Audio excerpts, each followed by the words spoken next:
18分钟的故事很难讲，这也是 TED 最迷人的地方，就是说明明你可以讲一整天的事情，甚至是讲很多天的，因为很多想法，但是你要用18分钟讲出来，你要怎么去呈现那个故事，你要选哪些地方来讲，因为你不可能全部东西都讲得到，所以那反而是我觉得非常难的一个功课。短的演讲很难讲，最后选择是跟 Steve Jobs 在史丹佛演讲学的，因为我非常喜欢他在史丹佛演讲的时候，他只讲3个故事，他没有跟你讲太多的大道理，他就跟你讲3个影响他很深的故事。至于这3个故事给你什么样的启示，你自己身为一个听众可以决定。那我觉得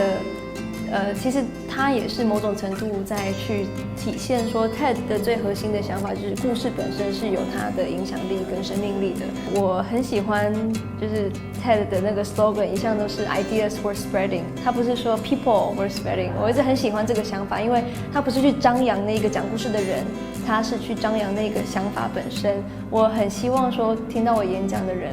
不记得我是谁，忘记我的故事，但是记得我那个最核心想要传达那个理念，好像很久以前哪一个人好像讲过这个想法，它影响着我，我带着走，那我觉得我就成功了。我一直觉得一个人愿意把他的故事好好的拿出来分享给别人，那是他把最深刻的一些宝藏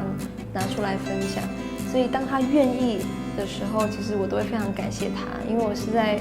体会每一个人生命最核心的一些智慧跟精髓，那个是一个真的是一个 privilege， 一个特权。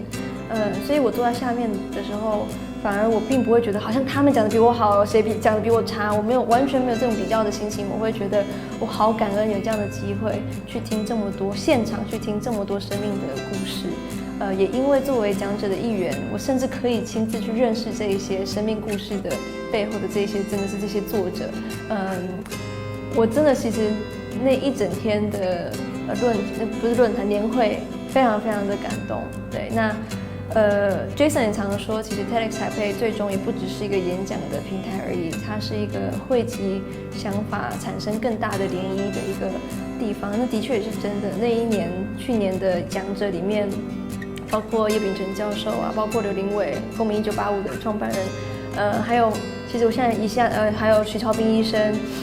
等等，其实到后来，我们的工作慢慢的都有越来越多的交集。那他们的想法在我的工作里面也有很多的影响力，所以它并不只是演讲而已。这些人的生命开始有交错的时候，它也有另外一层的影响力在那边。